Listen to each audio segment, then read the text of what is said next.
विपक्ष का जो प्रस्ताव है उसमें एक उदाहरण दिया गया है कि 2424 कुली की नौकरियों का जब इंटरव्यू के लिए बुलाया गया तो उसमें एजुकेशन क्वालिफिकेशन जो बताया गया था उसमें यह था कि चौथी पास होना चाहिए, लेकिन उसको अप्लाई करने के लिए महज एक कुली की नौकरी हासिल करने के लिए MPhil, post graduate degree holders और डिप्लोमा होल्डर्स ने भी अप्लाई किया था। ये महज सिर्फ एक ही उदाहरण नहीं है, ऐसे बहुत सारे उदाहरण है। किसी भी शहर के अंदर जब पुलिस की भर्ती होती है, फौज में भर्ती होती है, किसी क्लर्क की नौकरी का इश्तेहार निकलता है या किसी तलाटी का इंटरव्यू होता है, नौकरियां होती है 50 लेकिन मांगने वाले होते हैं कम से कम 50,000। ये हर शहर हर बार ऐसा देखने को मिल रहा है। इंजीनियर्स, एमबीए, बीएड, डीएड की डिग्रियां हासिल करके अगर नौजवान लड़के अगर बेरोजगार घूम रहे हैं तो उसका मकसद सिर्फ यही है कि पढ़ो फारसी और बेचो तेल, इस तरह की हालत हो गई है। अध्यक्ष महोदय, पीएचडीज, एमफिल्स अगर इतना पढ़कर भी अगर उन्हें नौकरी नहीं मिल रही है तो कहीं न कहीं उस पढ़ाई का क्या उद्देश्य है, क्या मकसद है, इसके ऊपर भी हमें ध्यान देने की जरूरत है। सरकार ने एक पॉलिसी निकाली है कंपल्सरी एजुकेशन, यानी कि हर इंसान को शिक्षा हासिल करना चाहिए। बहुत जोर दे रही है सरकार की कंपल्सरी एजुकेशन, लेकिन अगर कंपल्सरी एजुकेशन के साथ हमने कंपल्सरी जॉब्स की भी अगर पॉलिसी लेकर आ गए तो मेरे हिसाब से दोनों के अंदर सही तरह से तालमेल रहेगा। वरना होगा ये कि आप बच्चों को पढ़ा लिखा तो रहे हैं लेकिन नौकरी नहीं दे रहे। अगर लड़का अगर पढ़ लेता है, लड़की अगर पढ़ लेती है तो ये सरकार की जिम्मेदारी होना चाहिए कि उन्हें नौकरी मिलनी चाहिए। अध्यक्ष महोदय, ऐसा नहीं है कि सिर्फ प्राइवेट कंपनीज को दोष देना चाहिए कि प्राइवेट कंपनीज सस्ते दामों में इंजीनियर्स को, एमबीए होल्डर्स को कम दामों में, कम सैलरी के ऊपर नौकरी दे रहे हैं। मेरे पास अध्यक्ष महोदय एक उदाहरण है, आपके अपने शहर औरंगाबाद का पीडब्ल्यूडी का जो सूबेदारी गेस्ट हाउस है औरंगाबाद में। अध्यक्ष महोदय, 28 कर्मचारी है वहां पर जो पिछले 15 साल से काम कर रहे, और आपको अगर मैं बताऊंगा कि उन्हें पगार कितनी दी जा रही है, मुझे शर्म आई थी उस वक्त जब उन नौजवान लड़कों ने मुझसे बताया था 15 साल से काम कर रहे हैं। और हैरानी होंगी, मुझे यकीन है कि तमाम सदस्य यहां पर उन्हें भी शर्म आएंगी ये सुनकर कि 15 साल काम करने के बाद उन लड़कों को महज 3,000 रुपये महीने से काम कराया जा रहा है।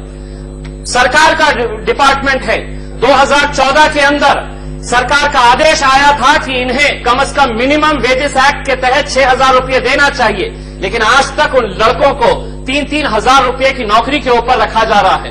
कोई ना कोई तो इसके लिए जिम्मेदार होना चाहिए। अगर सरकार का एक डिपार्टमेंट का एक जीआर ये कहता है कि इन्हें मिनिमम वेजेस एक्ट के हिसाब से तो 15-15 साल इन्हें इस तरह से अगर हम ये दे रहे हैं तो कहीं ना कहीं इनके साथ हम नाइंसाफी कर रहे हैं।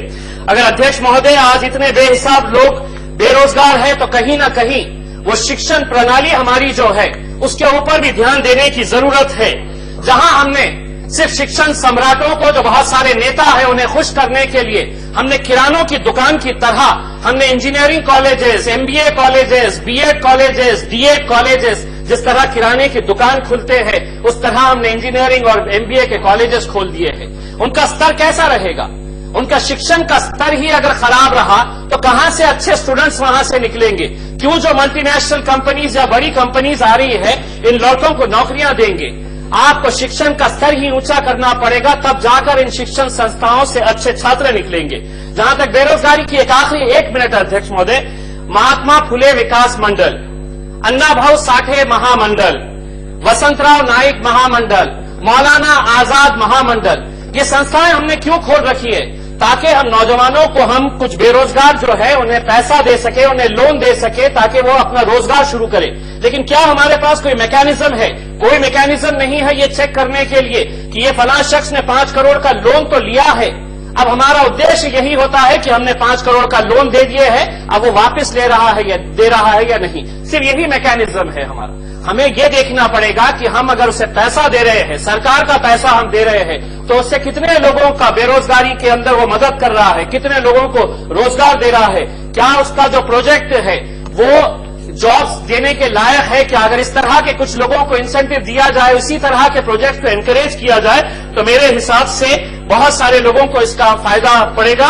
अध्यक्ष महोदय जी, वरना होगा यही कि आप शिक्षण के ऊपर तो बहुत जोर दे रहे हैं कि पढ़ना चाहिए पढ़ना चाहिए। आखिर पढ़कर अगर यही हाल रहा कि हम पढ़ेंगे और आखिर में तेल बेचना पड़ेगा तो वो शिक्षा का कोई मतलब नहीं है। शिक्षा दीजिए, लेकिन शिक्षा के साथ कंपलसरी जॉब्स देने की जिम्मेदारी भी अध्यक्ष महोदय सरकारों की होती है और सरकार ने इसको भी निभाना चाहिए। धन्यवाद। आशीष